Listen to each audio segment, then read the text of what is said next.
Hello বন্ধুরা, আসসালামু আলাইকুম। উত্তরবঙ্গ রান্নাঘর থেকে স্বাগতম। আশা করি আপনারা খুব ভালো আছেন। আমি আজকে পুঁটি মাছ আলু বেগুন দিয়ে ঝোল করে দেখাবো। দেখুন বন্ধুরা, আমি রান্না করে নিয়েছি। আমি আজকে এটি কিভাবে রান্না করে তাই দেখাবো। এখন আমি একটি কড়াই নিয়েছি। আমি এটি হাতে মেখে নিব আগে, তারপর চুলায় বসিয়ে দিব। আমি এখানে 7-8টার মতো পেঁয়াজ কুচি করে নিয়েছি, সেগুলো দিয়ে দিলাম। আর দিয়ে দিচ্ছি কাঁচামরিচ চিকন করে কেটেছি, 8-10টার মতো দিয়ে দিয়েছি। 1 চামচ হলুদের গুঁড়ো, 1 চামচ শুকনো মরিচের গুঁড়ো, 1/2 চামচ ধনিয়া গুঁড়ো,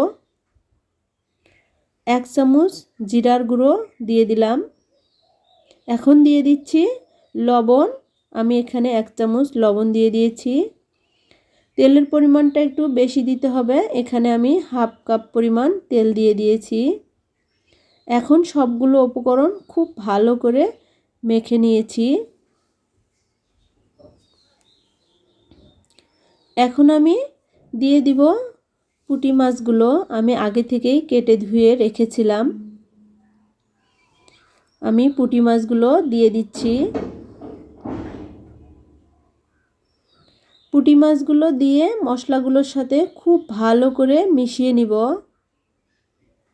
দেখুন বন্ধুরা, আমি মিশিয়ে নিচ্ছি।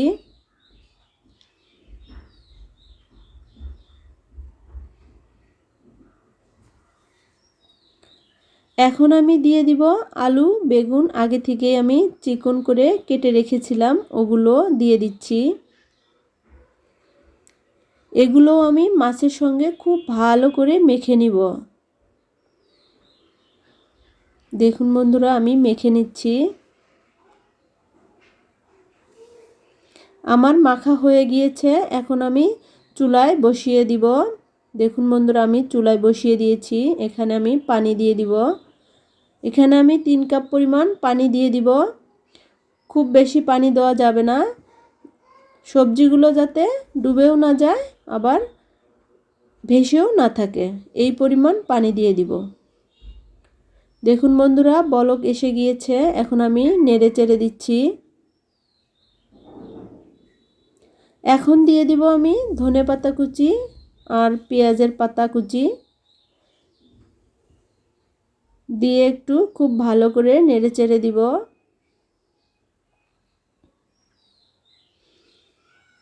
দেখুন বন্ধুরা,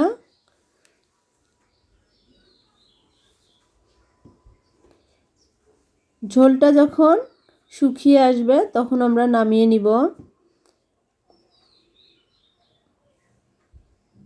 আমি আবারও একটু নেড়ে চেড়ে দিচ্ছি। ঝোলটা অনেকটাই শুকিয়ে এসেছে। দেখুন বন্ধুরা, আমি খুব বেশি ঝোল শুকাবো না। আমি এখন একটি বাটিতে নামিয়ে নিয়েছি। দেখুন বন্ধুরা, এত সুন্দর হয়েছে আমার এই আলু বেগুন দিয়ে পুঁটি মাছের ঝোল। আপনারাও বাসায় এভাবে রান্না করে খেয়ে দেখতে পারেন।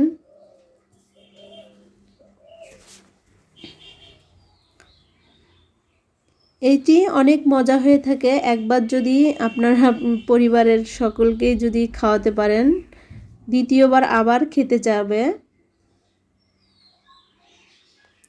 এজন্য আপনারা বাসায় একটু রান্না করে পরিবারের সকলকে খাওয়াতে চেষ্টা করবেন।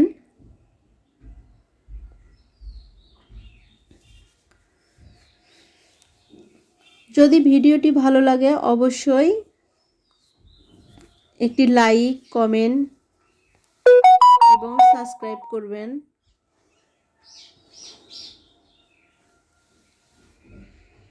এরকম নতুন নতুন ভিডিও পেতে অবশ্যই চ্যানেলটি সাবস্ক্রাইব করে রাখবেন।